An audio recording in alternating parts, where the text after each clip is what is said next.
Bien, queridos hermanos, por la gracia del Señor podemos estar reunidos en esta hora, en este día, en su casa para poder celebrar y recordar, aprovechando esta fiesta y esta ocasión o estas fechas que el mundo separa para hablar de lo que ellos entienden por Pascua. La Iglesia Cristiana Evangélica usa esta ocasión para poder abrir la Biblia y predicar al Cristo de las Escrituras y hablar a las almas de esta obra preciosa de salvación que no tiene una fecha específica para ser predicada, sino que todo el día tendría que ser nuestra práctica y nuestra ocasión predicar y hablar de la obra de Cristo. Por lo tanto, dejamos esto en claro. Hoy es una reunión especial, pero en la misma hemos de predicar, como siempre lo hacemos, la obra de nuestro Señor Jesucristo. Bien, permaneciendo de pie, vamos a tener una palabra de oración. Padre Santo, Dios bendito que estás en los cielos, gracias Señor, queremos darte en esta tarde, porque en tu nombre, Señor, podemos estar ahora reunidos, congregándonos, con el fin, Señor, de alabarte como lo hemos hecho, de reconocer tu obra, de recordarla, Señor, en nuestros corazones, y también, Señor, para aprovechar una vez más y predicar tu palabra bendita que trae salvación al alma.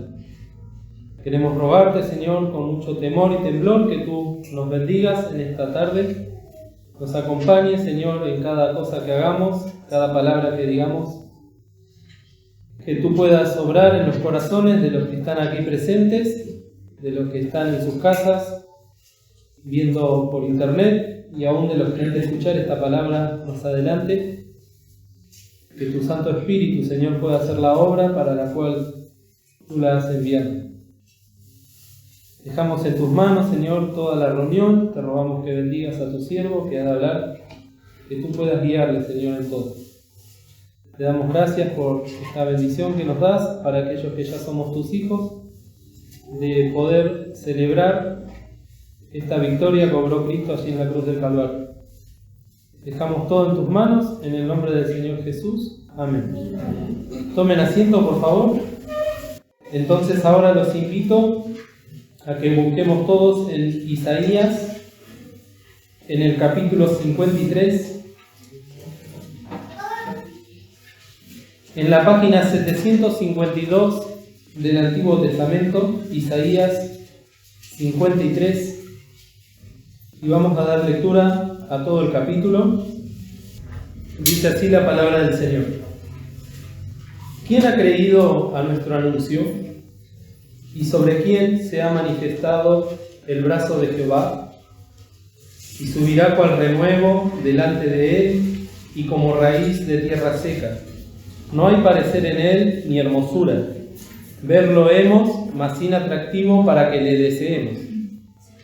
Despreciado y desechado entre los hombres, varón de dolores, experimentado en quebranto, y como que escondimos de él el rostro, fue menospreciado y no lo estimamos.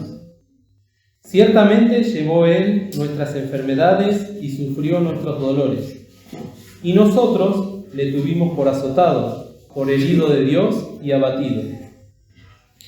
Mas él fue herido por nuestras rebeliones, molido por nuestros pecados.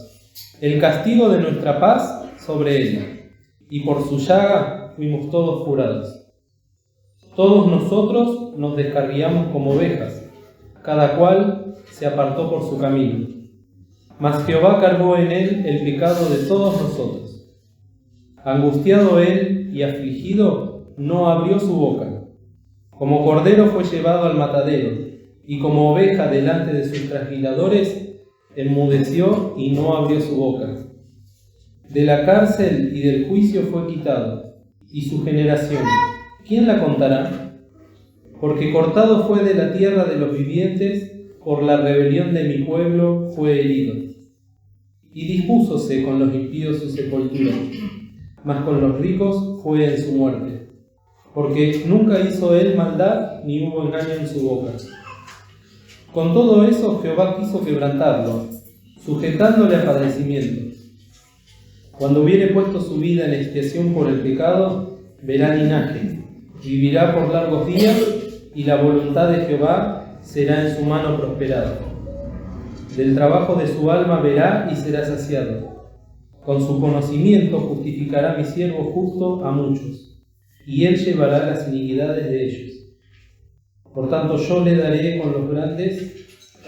parte con los grandes, y con los fuertes repartirá despojos, por cuanto derramó su vida hasta la muerte, y fue contado con los perversos, habiendo él llevado el pecado de muchos y orado por los transgresores. Hasta aquí la bendita palabra del Señor.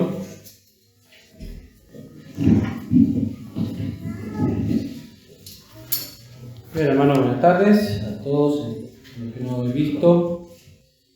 Y como decía Alfredo, en estas fechas son reuniones especiales que la Iglesia tiene, pero en las Escrituras, cuando el Señor Jesucristo habla, no pone fechas especiales, sino que la tarea de la Iglesia Cristiana Evangélica siempre es predicar el Evangelio, y es lo que hacemos o tratamos por lo menos de hacer cada domingo, cada reunión que se abre este lugar, para que las almas, no solamente aquellas que no conocen a Cristo como su único y suficiente Salvador, lo puedan hacer, sino porque es motivo de recordación de cada uno de nosotros de esta obra que Cristo hizo en favor nuestro. Y realmente este pasaje de Isaías 53, escrito 700 años antes, 730 años antes, ya que el ministerio de Isaías fue de casi 60 años, relata en una forma resumida y concreta la vida del Señor Jesús entre nosotros. Es interesante cuando uno lo lee despacio y varias veces, como cada punto importante, si bien la vida de Cristo todo ha sido importante, pero hablamos de este resumen que hace Isaías. Por eso este capítulo se lo conoce como, o al libro de Isaías, y al mismo como el evangelista del Antiguo Testamento. Hace un precioso resumen que hemos de tratar en esta tarde, de recordar esta obra que Cristo hizo y el porqué, y llevarlo también a nuestra experiencia personal, ya que, como decíamos, el propósito de estas fechas es de predicar el Evangelio y que las almas conozcan a este Cristo de las Escrituras. Y este pasaje comienza, como dice aquí en el versículo 1, ¿quién ha creído a nuestro anuncio y sobre quién se ha manifestado el brazo de Jehová? Esta pregunta sigue vigente hasta el día de hoy, por cuanto todos los hombres, como bien escuchábamos el domingo pasado, si mal no recuerdo, todos los hombres que vienen en este mundo vienen y tienen la posibilidad, a través de su vida, de escuchar, aunque sea una vez, el Evangelio de Jesucristo. Pero la realidad es que el alma, como Dios nos ha creado, nos creó con la capacidad de elegir y de tomar decisiones. Y esas decisiones que nosotros tomamos día a día, cada cosa que nosotros hacemos día a día, es justamente tomar decisiones, y eso ha de marcar en nosotros el día, las cosas que hacemos. Y hay decisiones que tienen carácter secular, podemos decir sencillas, pero hay decisiones que cambian nuestra vida. Y hay decisiones como esta, como dice aquí, ¿quién ha creído? El hecho de creer o no, que tiene una trascendencia que no termina acá, ni es de un domingo para el otro, sino que es de trascendencia eterna, de importancia eterna. Sabemos que cada uno de nosotros, los que estamos aquí, por lo menos en este día, a mí siempre me gusta pensar un poquito y decir, ¿no?, que una de las dos cosas que uno nunca va a saber es el día que fue concebido, día y hora y minuto y segundo que fue concebido, ni la hora, ni el minuto, ni el segundo en que va a dejar este mundo. Son dos fechas inciertas para nosotros. Tal vez la primera no nos llama tanto la atención, pero la segunda sí. Hoy podemos estar aquí reunidos, pero luego en una ráfaga, en un abrir de ojos, cualquier cosa puede pasar, desde la venida de Cristo hasta que seamos llamados a su presencia. Entonces, a veces las decisiones que tomamos o pensamos con respecto a nuestra vida, nunca tenemos esta consideración, que nuestra vida es efímera, que es una vida pasajera y que tiene un principio y ha de tener un final que solamente Dios conoce. Y el propósito del alma, en realidad, en este mundo, no es el desarrollarse como persona, si bien es un mandato de parte de Dios, ¿no?, de ir y formar una familia, de trabajar, pero el propósito es que como seres humanos, como criaturas de Dios, podamos tener esta experiencia con Cristo, de conocerle y de vivir conforme a lo que nuestro Salvador así lo establece. Entonces, la experiencia espiritual de cada uno de nosotros es totalmente distinta. No hay dos experiencias iguales. Y creo que no las va a haber, o habrá similares. Pero cada uno de ustedes ha tenido en algún momento de su vida un encuentro con Cristo y en su corazón han dicho no, o han dicho que sí, o todavía no han tomado una determinación. Pero vale la aclaración que no hay grises en la obra del Señor ni en las decisiones. El todavía lo tengo que pensar es un no. Porque si Cristo nos viene a buscar hoy, no va a decir, bueno, a ver, tomate tu tiempo y decidí qué vas a hacer. Es ahora y el todavía no, o el todavía estoy pensándolo, o hay cosas que no me cierran, o cosas que no entiendo, eso se toma como un no. Porque el Evangelio de Jesucristo es sencillo. Ahora, dice, ¿no? ¿Quién ha creído a nuestro anuncio? ¿Y quién ha de creer a nuestro anuncio? Nos habla del brazo de Jehová, que en otro diccionario dice, ¿no? ¿A quién se revelará o a quién será revelado el poder de Jehová? Y este poder de Jehová habla de este renuevo, que es nuestro Señor Jesucristo, del cual, como dice acá, ¿no?, subirá cual renuevo delante de él y como raíz de tierra seca.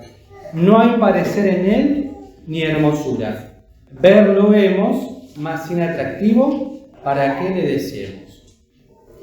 Y esto es interesante porque nuestro Señor, no hay retratos reales de él. Nadie sabe cómo era.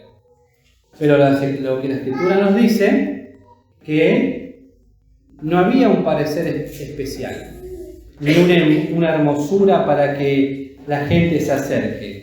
Era una persona común, que podríamos luego, no es la intención de esta reunión entrar en sus características, pero en esta sencillez de nuestro Señor también se ve el Evangelio. ¿Por qué? Porque el Evangelio que la Iglesia Cristiana Evangélica predica y que debe predicar es un Evangelio que no produce en el alma, si no es traída por el Espíritu de Dios, un atractivo especial. Porque acá no hemos de predicar sanaciones ni prosperidad económica. Es llevar al alma a un encuentro personal y que vea su situación delante de Dios. Entonces, por eso nuestras iglesias tienen una característica muy particular, que somos pocos. ¿Y por qué? Y porque si no es porque uno ve en este parecer sencillo, en esto que no tiene hermosura, no vemos a Cristo, a nuestro Salvador, no hay nada que aquí nos pueda atraer para quedarnos, porque no hay otra promesa. La promesa es simple: cree en el Señor Jesucristo y serás salvo por esta necesidad espiritual que cada uno de nosotros tiene. Y cuando el Señor Jesucristo se presenta al mundo, y esto es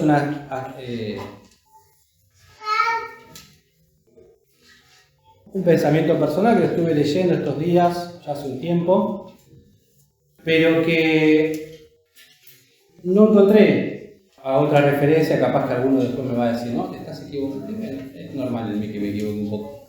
Pero cuando el Señor Jesucristo se bautiza y se da a conocer, el Padre, ¿qué es lo que dice? Este es mi Hijo amado. ¿Y por qué lo dijo? Para darlo a conocer a quién. ¿Y quién más? A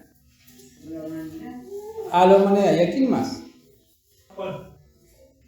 Muy bien. ¿Y a quién más? A Satanás. Porque hasta ese momento Cristo pasó 30 años en silencio.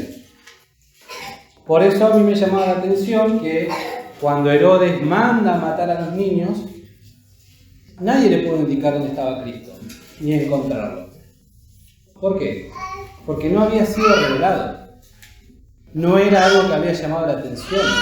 No era un lugar donde nació un lugar donde nadie buscaría. Pasó su vida así, sin parecer en él, ni hermosura para verlo, ni para qué, ni sin atractivo, para que le decimos sin que a las huestes de este mundo les llame la atención. Entonces, este Cristo que se da a conocer para todos. Este es mi Hijo amado en el cual tomo contentamiento. Ahí se da a conocer. Para toda la humanidad. Pero no para los humanos que estaban en ese momento, sino ¿a quién? Al universo entero. Y es acá donde está la respuesta del corazón del hombre. Porque ¿cómo dice? ¿Lo abrazaron y lo apreciaron? No. ¿Cuál fue la respuesta? Despreciado y desechado. Despreciado y desechado. ¿Y sabe lo que quiere decir despreciado? O la acepción, lo que dice, ¿no?, el diccionario bíblico. Es levantar la cabeza con altivez y desdén. Indiferencia y despego que denotan menosprecio. Y es la actitud de despreciar algo. Decir, esto no me interesa. Esto no lo quiero. Y es la actitud que hoy todavía vemos en los hombres. Pero no podemos decir que solamente esto habla del hombre incrédulo, que sí lo habla, ¿no? Despreciado y desechado, que es abandonado, que significa algo que es reprobado, que no tiene valor. Cuando Cristo se da a conocer, la respuesta del corazón del hombre es desprecio y desecharle. No sirve. Y es lo que condena. ¿Por qué? Porque hoy en día es este mismo pecado que es lo que va en el corazón del hombre. Despreciando y desechando a Cristo. Ahora no puede decir, bueno, yo como hijo de Dios no lo desprecié. Está bien. Vayamos a la vida personal de cada uno. En nuestra vida cotidiana. Con la palabra que el Señor cada día nos da y nos entrega. ¿Qué hacemos? ¿La tomamos? ¿La guardamos? ¿La ponemos por obra? ¿O qué? O la desprecio y la desecho. Esto no me sirve. ¿Y esto por qué? Porque es natural del hombre este desprecio por el pecado, despreciar todo lo que viene de Dios. Todo lo que viene de Dios. Todo esto lo desprecia. Dice, varón de dolores. Un varón es alguien que tiene las cosas claras. En algún lado lo anoté la definición acá. Hombre de respeto, con autoridad u otras cualidades. Un varón que tenía esta cualidad, que sabía sufrir, que había sentido el desprecio en carne propia, en espíritu propio, no solamente de los que no lo querían, de la humanidad, de su propia familia, experimentado el quebranto. Y fíjense, ustedes noten después que a lo largo de los versículos es interesante porque el profeta pone ciertas características de Cristo y pone luego las respuestas del hombre. Fíjense, versículo 3, varón de dolores, experimentado el quebranto. 2 puntos. ¿Y qué dice? ¿Nos compadecimos de él? No. Escondimos de él el rostro. No nos importó. Hicimos como que nada, no vimos nada. No vemos. Fue menospreciado y ¿qué? Y no lo estimamos. Esa es la actitud del hombre. Que hasta el día de hoy sigue de esta manera, manifestándose en este rechazo. Y fíjense el versículo 4. Ciertamente llevó nuestras enfermedades. Y cuando hablamos de enfermedades, hablamos de dolor, hablamos de ansiedad, hablamos de desgracias, de infortunios. ¿Y mi dolor cuál es? El pecado, que convive conmigo, que es la calamidad, porque la palabra que usa también el diccionario es calamidad. Esa calamidad, eso que es de esa desgracia, ese infortunio que me pasó a mí en mi vida y que convive conmigo, es esa enfermedad que Cristo cargó y pagó por eso. En Él, como dice acá, ¿no? Llevó nuestra, y acá cuando dice nuestra, es la mía y la de cada uno de ustedes. Ninguno se sienta excluido. Y está bien que ninguno se siente excluido. O que diga, bueno, la mía no. Y ahora vamos a ver por qué. Dice, sufrió, ¿qué cosa? Nuestros dolores. Punto y coma. Y nosotros le tuvimos por azotado de Dios, por herido de Dios y abatido. Bueno, Dios se ocupó de él, él lo lastimó, Dios lo hizo. Pero hubo un propósito por el cual Dios tuvo que tomar esta actitud para con Cristo. ¿De cuál fue? Mas él herido fue por nuestras rebeliones y molido por nuestros pecados. Y acá, esta palabra herido, no hace falta que lo busquen, pero les quería leer un versículo que dice, el cual fue entregado por nuestros delitos. El Señor Jesucristo, 4:25, el cual fue entregado por nuestros delitos. En Romanos 4:25. El Señor Jesucristo fue herido por culpa nuestra. Fue morido por mi calamidad, por mi enfermedad. Padeció esto por mi rebelión para con Dios. Y la rebelión se vuelve a ver en esto, en el desprecio, en mirar con altivez, en el desechar a Cristo, en el que no me importe lo que Cristo hizo por mí. Esa es la actitud del hombre. Y por esas actitudes Cristo tiene que padecer esto que luego dice, cuando nos cuenta la Escritura, que Cristo padeció una vez por los pecados, el justo por los injustos para llevarnos a Dios, es lo que dice aquí, el castigo de nuestra paz sobre Él, y por su llaga fuimos nosotros curados. Este castigo de nuestra paz es algo que el Señor Jesucristo tuvo que padecer por nosotros. Y hay una gran diferencia. Si ustedes después lo quieren leer, les paso la bibliografía, ¿no? Pero el hombre, sabemos que hay un versículo que dice que la paga del pecado es ¿qué? Es muerte. Y siempre le referimos a la muerte espiritual, pero también a la muerte física. Cristo tuvo que padecer las dos muertes por nosotros. ¿En qué sentido? Si uno mira al principio, Adán y Eva habían sido creados ¿cómo? Sin pecado. Pero cuando pecan, ¿qué muerte se produce ahí? Una separación ¿con quién? Con Dios. Por eso Dios, cuando vuelve al Edén, le pregunta al hombre, ¿dónde estás tú? Y el hombre le dice, me escondí, porque tuve ¿qué? Miedo y vergüenza porque estaba ¿qué? Desnudo. Entonces ahí vemos que hay una separación. El hombre se separa de Dios, ya no podía estar frente a Dios. Y luego con el tiempo, muchos años después, ¿qué pasa con Adán?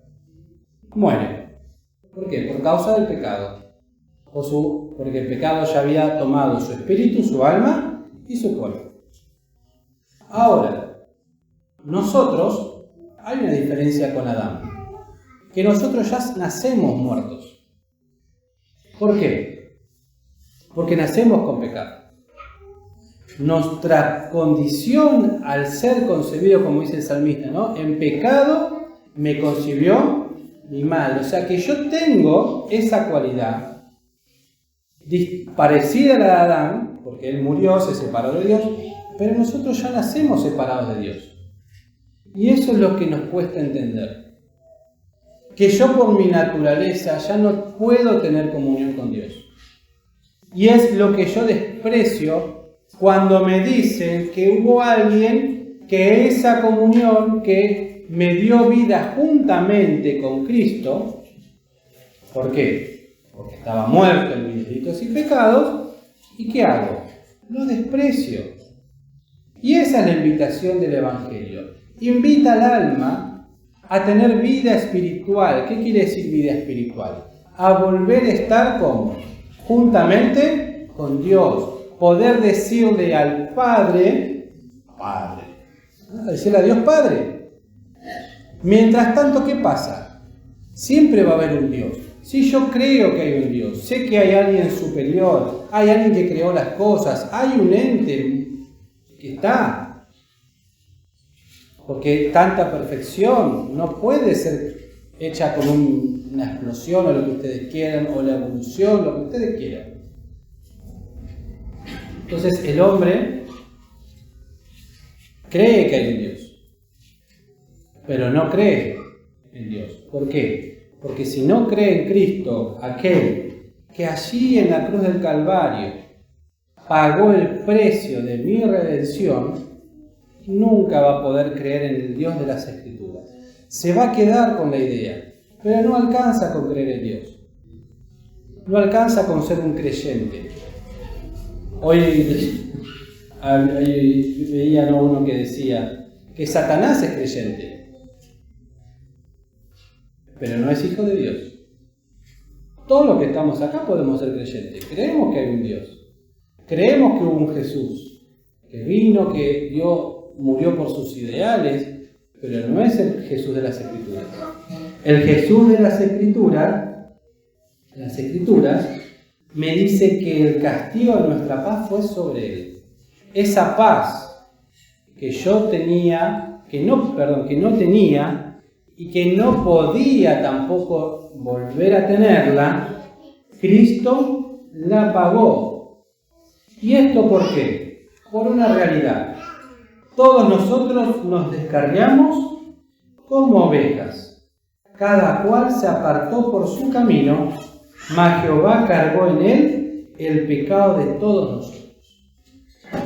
Todas nuestras inmundicias, todos nuestros desprecios, nuestras incertidumbres, nuestras malas decisiones, mis dolores, mis enojos, mis pesares, mis pecados, fue cargado en Cristo. Fue cargado en Cristo para que Él pueda morir por mí. ¿En qué sentido? Espiritual. ¿Por qué espiritual? Porque en el momento de la cruz, cuando el pecado nuestro era cargado sobre Él, ¿quién lo dejó? El Padre, Dios. Podemos ir más, ¿cómo podemos decir? Doctrinalmente, lo deja su segunda naturaleza, la naturaleza divina. Queda el hombre solo, porque Cristo era verdadero Dios y verdadero hombre. Queda el hombre solo, colgado en un madero, cargando el pecado de todos nosotros, pero un hombre que nunca había pecado. Y siempre me llama la atención que Cristo nunca se descarrió, y nosotros sí. Y eso lo hizo porque sabía que ninguno de nosotros iba a poder restablecer esta paz con el Padre. Porque si nos ponemos a pensar, nosotros tendríamos que haber sido quebrantados, y lo voy a tomar en primera persona. Yo tendría que haber sido molido, yo tendría que haber sido castigado. Y cada uno de ustedes, por su pecado. Ninguno puede dar su vida por otro, ni tampoco pagar un precio por su redención. ¿Por qué? Porque la redención del alma es de gran precio y no se puede pagar. No hay nada que lo pueda pagar. Porque ¿con qué voy a pagar la redención? ¿Con algo podrido? ¿Algo que no sirve? ¿Con qué lo voy a pagar? No tengo nada que yo le pueda ofrecer a Dios por mi redención. Por eso tenía que venir el justo, el que nunca hizo pecado, el que nunca hubo engaño en su boca, ¿y qué cosa? Y dar su vida por mí.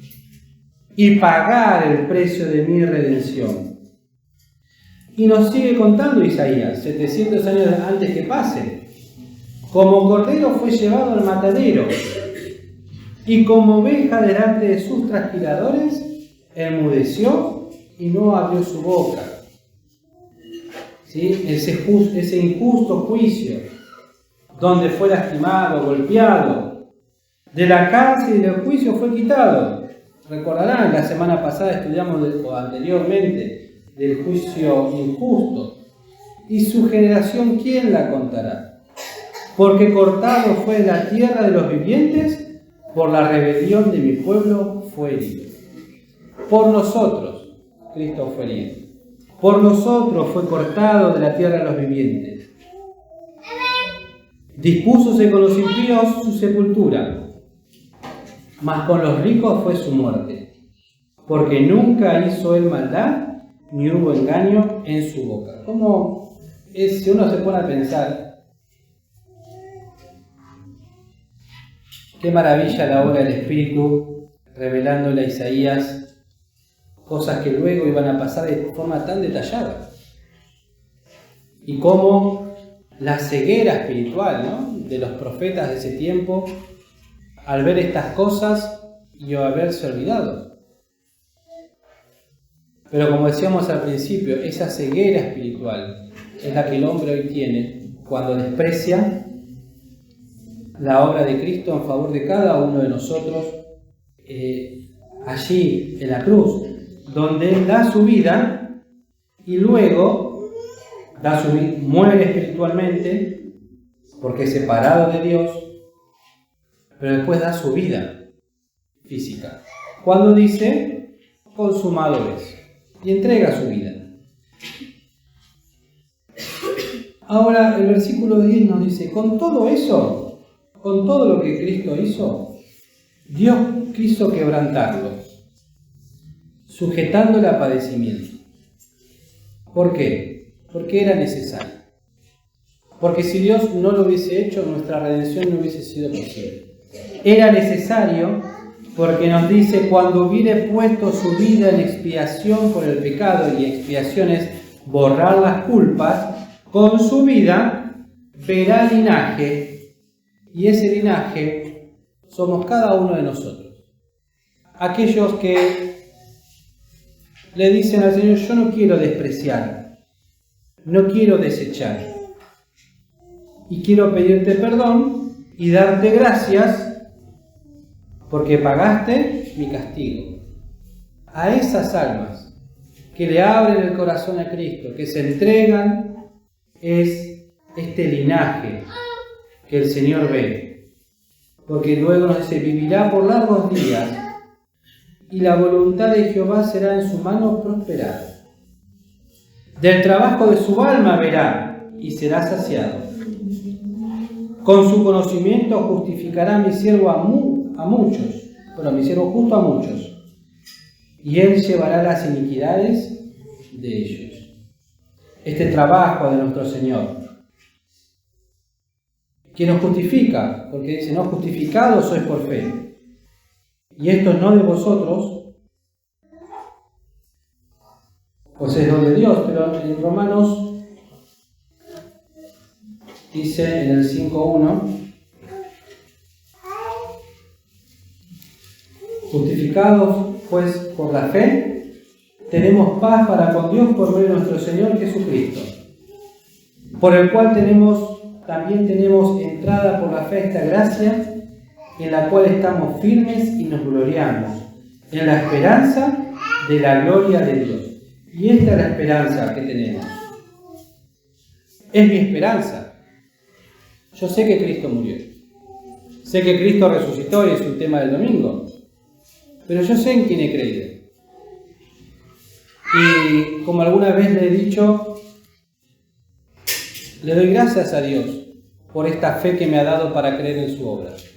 Y le doy gracias porque me perdonó. Le doy gracias porque me restauró. Y le doy gracias porque tomó mi lugar. Y nos dice en el versículo 12: por tanto yo le daré parte con los grandes, y con los fuertes repartirá despojos, por cuanto derramó su vida hasta la muerte. Y aquí nos dice, terminando el 12, ¿no? Y fue contado con los perversos. ¿Dónde fue contado con los perversos? En la cruz. Cuando fue elegido por los judíos para morir en vez de Barrabás, habiendo él llevado el pecado de muchos, habiendo Cristo pagado el precio, habiendo llevado el pecado, fue contado con los perversos. Pero lo que más me llamó la atención fue cómo termina el versículo del capítulo 53. Dice: y orado por los transgresores. A pesar de esas noches largas del Señor orando, y como nos dice, ¿no?, en San Juan 17, cuando él ora por los que iban a creer en su nombre, por la palabra de estos, ¿sí?, oraba por nosotros, los que creímos en Cristo como nuestro único y suficiente Salvador.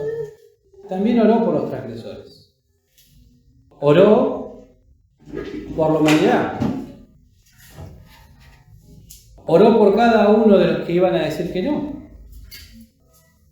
¿Para qué? Para que Dios haga juicio, pero para que nadie diga: Cristo nunca oró por mí. Y esa capacidad de orar por todos, la humanidad, porque yo no creo que Cristo haya dicho: bueno, yo oro por todo el mundo. Esa capacidad que solamente tiene Dios de conocer a todas las almas, desde el primero hasta el último, y sabiendo quiénes nunca iban a creer en su palabra, en su sacrificio, también oró por ustedes. Entonces, el propósito del Evangelio de Jesucristo es que las almas conozcan la verdad y la sepan y entiendan que hubo alguien que no lo merecía, que tomó su lugar. Pero el Evangelio no obliga. Ninguno está obligado a recibir a Cristo como Salvador. Pueden seguir con sus vidas despreciando y desechando, escondiendo el rostro, esto yo nunca lo vi, poniendo las excusas que ustedes quieran. Tuve una mala infancia, cuando clamé por ayuda a Dios, Dios nunca me respondió. Tengo problemas, siempre he escuchado lo mismo, hablan siempre de lo mismo. Pongan la excusa que ustedes quieran. La realidad es que al que van a tener que darle cuenta no es a mí. Como les decía, yo no sé el día que me he de ir de este mundo. Pero queridos, apenas puedo con mi vida, no me interesa cargar con la vida de ninguno de ustedes. Cada uno va a tener que dar cuenta delante de Dios. ¿Qué hizo con esta palabra? Que alguna vez les fue predicada, que alguna vez la escucharon. Y el Señor, que los ha de juzgar, a decir, y este día me despreciaste, y este día desechaste, y este día volviste tu rostro para no ver. ¿Por qué? Porque estimaste más preciosa tu vida que la mía. Hay vuestro juicio. Yo sé que un día he de estar con el Señor, porque Cristo pagó mi paz, porque le he podido aceptar como Salvador, con todas mis luchas, con mis pecados, con tantas cosas que tengo que cambiar. Pero el Señor me salvó. Y le doy gracias por eso. Y ahora la invitación de estas reuniones especiales es justamente en esa invitación.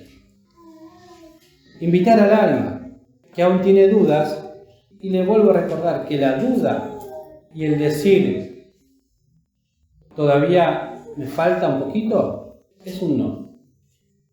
Y ese poquito, ¿cuándo ha de terminar? ¿Qué es lo que estás esperando? Es tan difícil entender que alguien tomó tu lugar. Es tan difícil entender y creer que alguien inocente murió por ti y entregarle tu corazón. Es tan difícil. ¿Tanta dureza? Y sí, puede haber. Es que la hay. ¿Y por qué la hay? Lo hubo en los hombres pasados. Lo hubo en los hombres que crucificaron a Cristo. Lo hubo en el soldado que le metió el clavo al Señor en la mano y en los pies. Lo hubo en esa incredulidad en lo que los golpearon, en aquellos que mintieron, en aquellos que lo azotaron. ¿Y nosotros somos mejores que ellos? Somos lo mismo. ¿Por qué? Porque con mi carácter de desprecio, de no estimarlo, de que no me interese, nada exime, nadie me hubiese eximido que yo haga lo mismo. Y si bien físicamente no lo hacemos, espiritualmente sí. En el desprecio que uno pone hacia el Evangelio de salvación, que es el único camino que tiene el hombre para conocer a Cristo, para salvarse, para tener entrada en los cielos, para tener una novedad de vida. Volvemos a decirlo, nadie está obligado. Pero los invito a bajar su rostro, a cada uno de ustedes, y pensar en esta palabra.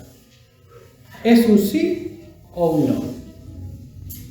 Cada uno ha de tomar una determinación. Hay muchos que ya son salvos,